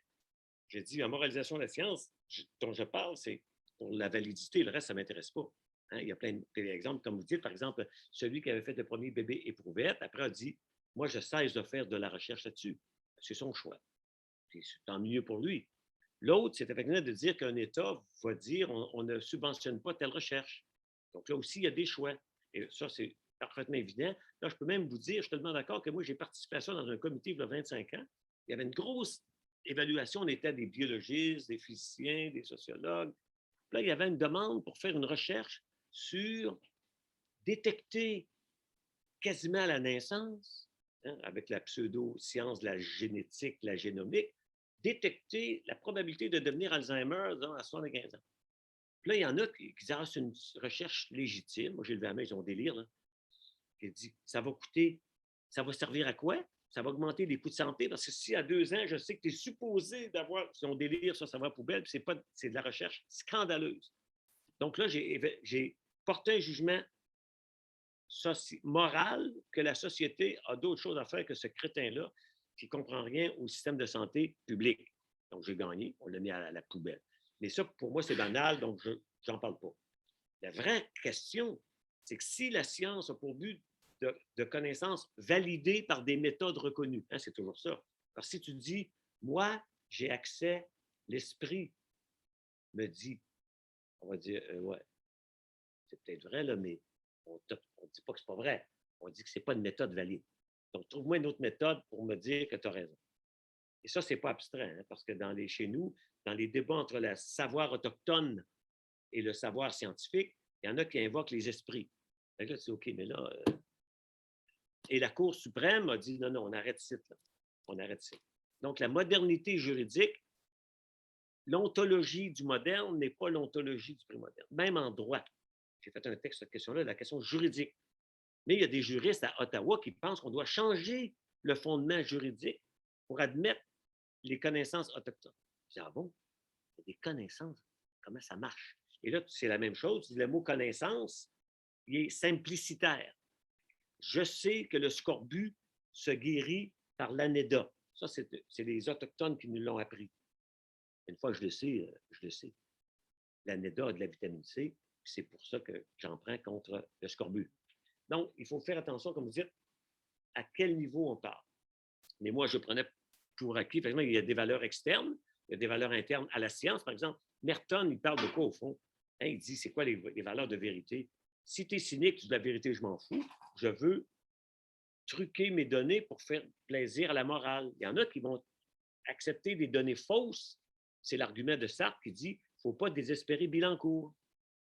Mais maintenant, en science, il y en a qui pensent qu'il ne faut pas désespérer Bilancourt, donc cachons des résultats pour le bien de la société. Je ne dis pas que c'est mal. Je dis que c'est un fait empirique observable. Cyril, merci beaucoup. Cyril, tu voulais rebondir sur cela ou non? C'est parfait. Est-ce qu'il y a une question dans votre salle? Moi, je veux bien en poser une, si vous m'entendez. Pardon, je vérifie juste d'abord s'il y a quelqu'un dans la salle de Strasbourg, non? Non. D'accord. Je vous mangerai point. Sauf que, donc, Monsieur Lamy, il avait encore une petite question et ensuite, la personne avec un numéro au lieu de nom, est-ce que… Une question à double aveugle. En fait, c'est Yamina. Je ne sais pas ce que j'ai fabriqué, mais c'est moi qui ai posé la question là. Ok, super, Yamina. Pardon, je ne t'ai pas reconnue par la voix seule. Dans ce cas-là, étant donné que Monsieur Lamy a déjà parlé, Yamina, c'est à toi. Ensuite, Monsieur Lamy. Merci, Anna. Oui, Yves, en fait, c'est des questions que nous avons discutées à plusieurs reprises ensemble. Et donc, je me permets de la reposer dans le contexte de ce brillant exposé. C'est une question qui revient aussi d'ailleurs aujourd'hui à plusieurs reprises. Elle a été soulevée par Laurent, elle a été soulevée par Cyril, par Lamy, etc. Et moi, j'ai voulu la replacer dans le contexte colonial et post-colonial. Parce qu'à l'époque où j'avais préparé ma thèse, la question avait été beaucoup discutée. Elle est la suivante. Est-ce qu'on peut parler de sciences coloniales et de sciences nationales, je dirais, donc post-coloniales? Et quel est donc le statut d'un chercheur autochtone, entre guillemets, qui travaille sur une science coloniale? Donc, pour l'avoir vécu personnellement, je sais que c'est quelque chose qui est très mal perçu, qui pose problème, qui dérange, parce que a priori, un chercheur autochtone devrait plutôt s'intéresser à la période post-coloniale et donc essayer de voir un petit peu dans cette reconstruction de la science comment les dispositifs, les espaces de science se mettent en place, etc. Donc voilà, je voulais un petit peu ton avis sur cette question. Merci. Tout le débat actuel sur post-colonial contient plein de débats complètement confus sur la nature du savoir, qui implicitement, parce que ce n'est pas des discours cohérents et développés, présuppose que la vérité de l'énoncé va dépendre des caractéristiques physiques, je le dis de façon la plus générique, des caractéristiques physiques de la personne. C'est possible, mais ça reste à démontrer. Et mon expérience font que, un, ils ne seront pas capables de le démontrer, et deux, ça va plutôt arriver à l'effet inverse. Alors que sur le choix des objets, no surprise que le choix des objets est corrélé avec la trajectoire antérieure des gens. Quand des étudiants arrivent dans notre département d'histoire et qui sont, disons, soit, il n'y en a pas beaucoup parce qu'ils sont encore beaucoup à l'université, mais disons qu'ils sont d'origine autochtone, ils ont tendance à prendre pour objet les Autochtones, ce qui est très bien. Comme la plupart des femmes qui sont dans le département d'histoire travaillent sur l'histoire des femmes. Ce n'est pas un problème. Mais la validité de ce qu'il dit, je dis, écoute, c'est pas parce que c'est une femme, de ce que tu écris là, c'est faux. Donc, la validité est extrinsèque aux caractéristiques, c'est ça l'universalisme. Et donc, le discours postcolonial qui dit que Newton était un impérialiste, c'est évident que Newton était impérialiste. Newton avait des investissements dans la Compagnie des Indes occidentales. Et si vous lisez des revues, il y a une revue, je ne sais plus laquelle, qui montre que pauvre Newton, c'est de la science coloniale. Donc, F égale MA, ça ne s'applique pas. Donc, ça, c'est du délire qu'on trouve sur YouTube et dans ces endroits-là, mais qu'à mon avis, ne valent pas la peine d'être débattus parce que c'est absurde. Et si on décortiquait au complet, par exemple, il y a un papier que je vous suggère, je ne sais pas qui l'a Non, je ne dirais pas comme ça. Il y a un auteur qui s'appelle Gary Gissen, G-A-R-Y, G-I-S-S-E-N, qui a écrit un article sur le site l'Observatoire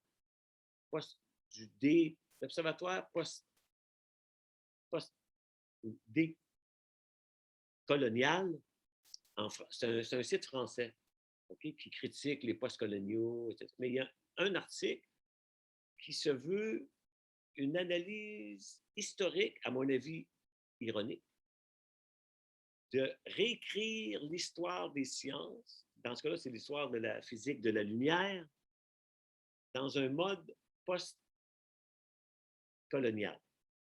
Parce que cette personne-là a découvert, ce que j'ai découvert aussi sur le web, qu'à l'Université Concordia, dont je vous parlais, il y a un groupe qui a eu une subvention officielle d'organisme de recherche qui s'appelle le CRSH, Conseil de recherche en sciences humaines du Canada, pour faire, ça s'appelle pour une physique décoloniale de la lumière. Là, vous allez dire, c'est une joke à Alan Sokal. Non, non, non, c'est vrai. Fait que si vous faites Concordia University, Decolonial Physics of Light, ou combinatoire, vous allez trouver ce discours-là. Je vous laisse le lire. Il y a un physicien dans l'équipe. Il y a une autochtone. Et là, il montre que la physique est coloniale. C'est OK. Et donc, les propriétés de la lumière, c'est quoi déjà? Et quand vous lisez, c'est intéressant parce que c'est une hypothèse de lance. Vous irez lire le texte de Gary Gissen, qui, à mon avis, est ironique. Je ne crois pas que la personne est sérieuse, mais who knows? Donc, c'est contribution à une histoire postcoloniale de la lumière. Je pense que c'est ça le titre, quelque chose là. Il est en anglais aussi. Il est écrit en français, puis il est écrit en anglais. Je suggère de le lire, il y a des références. Mais à mon avis, c'est ironique. Je peux me tromper, des fois, on pense que les gens d'ironie, mais ce n'est pas toujours le cas. Donc, je pense qu'on devrait laisser de côté ces gens-là parce que c'est souvent ceux qui le font des stratégies d'occupation de poste que j'ai observées pour occuper un poste, on sous-value la qualité intrinsèque parce qu'on ne sera pas capable de la rencontrer, fait qu'on insiste sur les caractéristiques physiques des personnes. C'est le ad hominem, c'est l'argument ad hominem dans sa nouvelle forme, au lieu de dire oui, j'ai compris, mais quelle est la validité du texte que vous avez écrit sur la lumière? Et là, on dit oui, mais vous êtes blanc, vous êtes physicien, vous avez été formé dans la physique coloniale. Alors ça, c'est une erreur de catégorie en logique qui est connue depuis Aristote.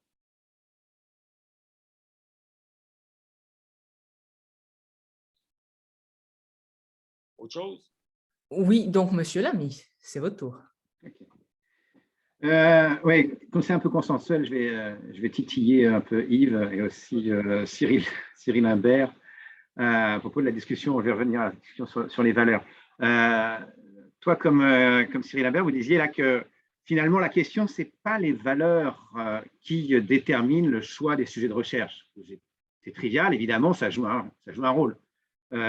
Si je choisis un sujet de recherche, c'est parce que je veux m'inscrire dans un certain système de valeurs qui me conduit à m'intéresser à telle question. Et finalement, ça, bon, pas très intéressant. Pourtant, j'observe que dans les deux cas justement de rétractation que tu as proposé, c'est pas la méthode justement qui est en cause. Comme on ne dit pas, après avoir été mis en cause pour des raisons sociales, que la méthode employée finalement est fausse, que les justifications présentées finalement sont défectueuses, non? On dit juste, ah ben là, finalement, je retire mon papier et je me censure. Donc du coup, on se retrouve là effectivement finalement au problème du choix de recherche. Là, c'est un peu expose, mais ça peut être aussi une forme d'autocensure. Mais je ne pense pas que ça soit si inintéressant que ça, parce que je pense qu'il faut différencier deux choses.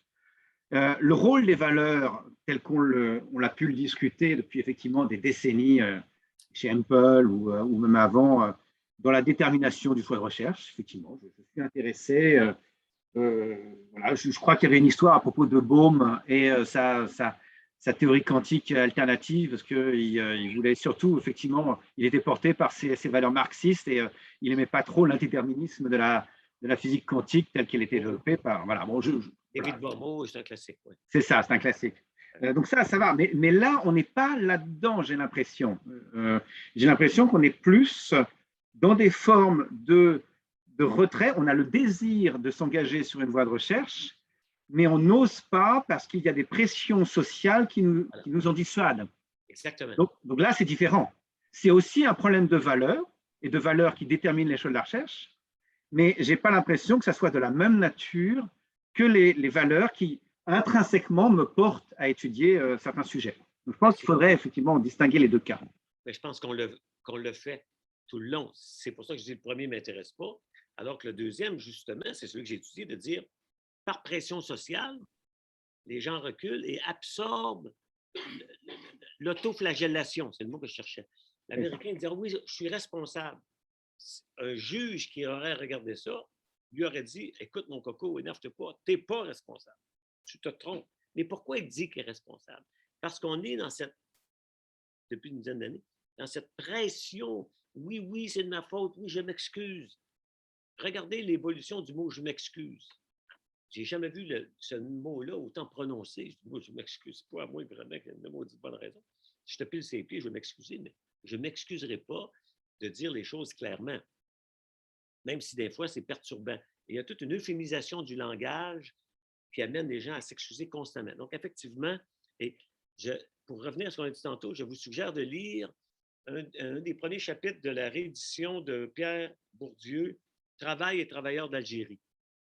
Ça, il fait ça en pleine période de la décolonisation d'Algérie. Il y a un chapitre au début qui s'appelle, j'ai oublié mes statistiques et objectivité, c'est toute une réflexion 40 ans avant le retour d'aujourd'hui du décolonialisme sur est-ce que le fait que moi, sociologue français, qui vient étudier la déstructuration, au fond, de la société algérienne en période coloniale, est-ce que la validité de mon discours est en cause? Il le traite dès le texte de 1960 ou 1964, j'ai oublié. C'est extraordinaire parce qu'aujourd'hui, c'est exactement ce qu'on est en train de discuter chez ceux qui pensent que la décolonisation, c'est transformer la physique de Newton. Okay? Donc, il faut relire ce texte-là parce qu'il est daté de 60-64. Il pose exactement la question, il dit, OK, par réflexivité, puis sa réponse est non. Il dit, ben non, pas du tout. Si on a les techniques valides d'ethnologie, au contraire, on montre comment on a déstructuré la société en obligeant les gens, les déplaçant dans des camps. C'est ça que déstructuré le régime précapitaliste. On lui a donné des valeurs capitalistes, à prendre le travail, etc. etc. Donc, il disait qu'il était capable, même s'il avait été envoyé par le colonisateur, d'étudier la société algérienne. C'est très intéressant parce que c'est Bourdieu. Je ne pense pas qu'on peut dire que Bourdieu est un homme de droite. Ça va peut-être arriver bientôt chez les décoloniaux qui vont lire ça, ils vont dire oh, oh, oh, oh, oh. Donc, oui. Cyril?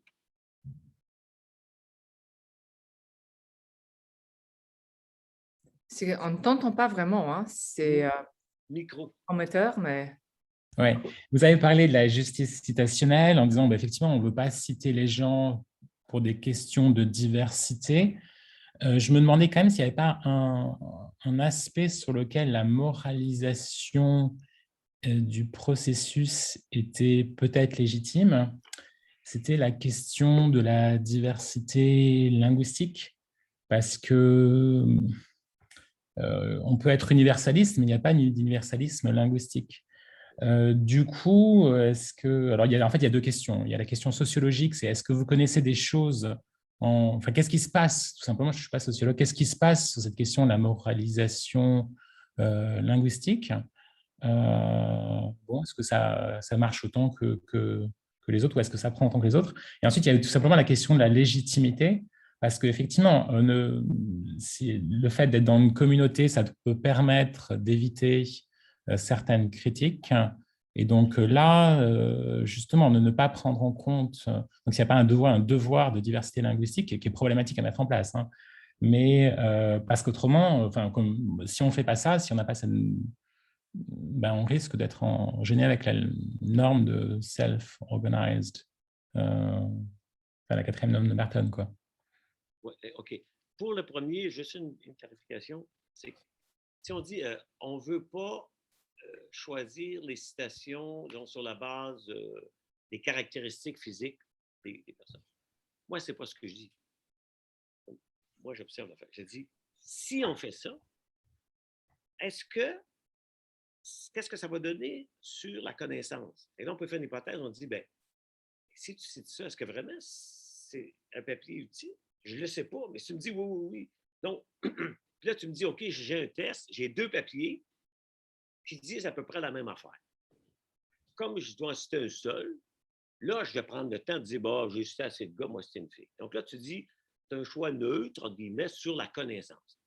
Mais il faut se poser des questions. Alors, tout le mouvement de justice citationnelle, c'est un mouvement de justice sociale. Les autres, ils rentrent dans le tas et disent, ah, nous, il faut l'égalité. On dit, oui, mais réfléchissez aux conséquences de ce que vous dites. Donc, la justice citationnelle, c'est pas assez posé de questions sur sa façon, de l'implémenter. Je pense que c'est inapplicable. Point barre. À moins d'un nom de travail. Puis il y a même un logiciel. Vous savez, ceux qui sont pour la justice citationnelle, il y a en fait un logiciel qui fait ça. Fait que là, on a une boîte noire où on fait confiance en sa boîte noire, qui prend les noms, puis qui doit aller soit. On est dans un asile, à mon avis, de fou avec ça. C'est en train de délirer. Par contre, l'autre, ça, c'est une autre question. C'est ce que vous appelez sur le rôle de la langue. Ça, pour moi, ce n'est pas de la morale, c'est de la dynamique scientifique. Donc, je vous suggère, je me permets, j'aime pas ça, mais je vais le faire parce que c'est un texte que j'ai fait puis qui porte exactement là-dessus. En 1984, ça s'appelle « La valeur d'une langue dans un champ scientifique ». Ça analyse les forces à l'intérieur du champ scientifique qui poussent à l'homogénéisation linguistique. C'est ce qui fait qu'à la fin des années 70, même la Revue française de physique, qui garde son nom Revue française de physique, contenait à l'intérieur des articles essentiellement en anglais. Pourquoi? Parce que quand tu travailles sur l'électron, il est désindexé. La galaxie est désindexée. Par contre, les sciences humaines sont indexicales. La société française, ce n'est pas la société américaine. Et donc, écrire un article dans l'American Journal of Sociology, ils vont le refuser, ils s'en foutent de la société française. Parce que la revue s'appelle American Journal of Sociology. Il y en a qui présentent ça comme une revue internationale. Ce n'est pas une revue internationale. C'est une revue américaine. Donc, 90% des auteurs sont américains, ce qui est très bien, parce que ça s'appelle American Journal of Sociology. Par contre, si tu fais de la théorie abstraite, comparer Bourdieu, Niklas Luhmann ou Habermas, ça, c'est désindexé. C'est de la théorie pour la théorie. Et ça doit être unifié linguistiquement parce que, ce qu'on appelle d'ailleurs la lingua franca, au XVIIe siècle, c'était le latin. Depuis la Deuxième Guerre, pour des raisons d'impérialisme, il y a bien compliqué les variables, mais il y a une force d'unification.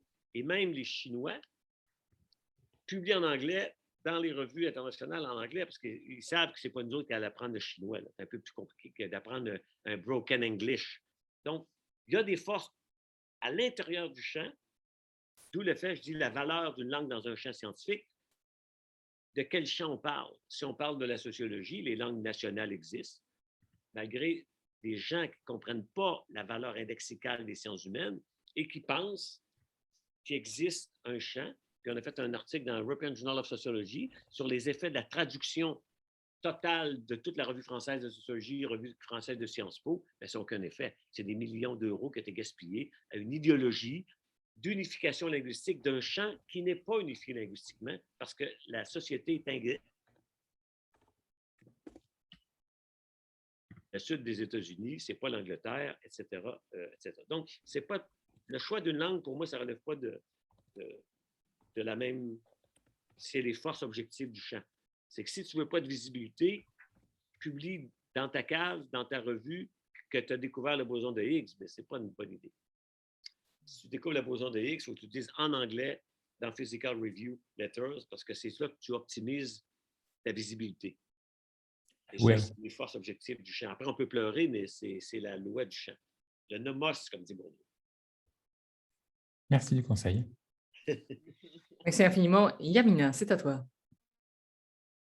Non, en réalité, non, je n'ai pas de questions. Je ne sais pas pourquoi ma main s'est levée. Je n'arrive pas à la désactiver. Il y a une question dans la salle. Un courageux. Un courageux, oui.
Complètement.